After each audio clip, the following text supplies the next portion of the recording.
Hello everybody, so today I will talk about calculus. The topic today is about integration.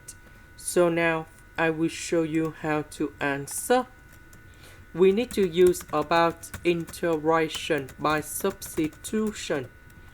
So I will put about u equals to 5x squared plus 3. Later that, we do first derivative for the both sides. First derivative of s squared, we have 2x. This one, that is about the constant.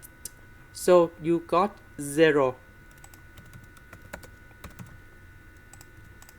So 20x, that is about number 2 multiplied by 10x. This one we change by u. 10x dx we change by du. The integration of this one, we have e to the power of u, and I will put about c. About u, that is about this one.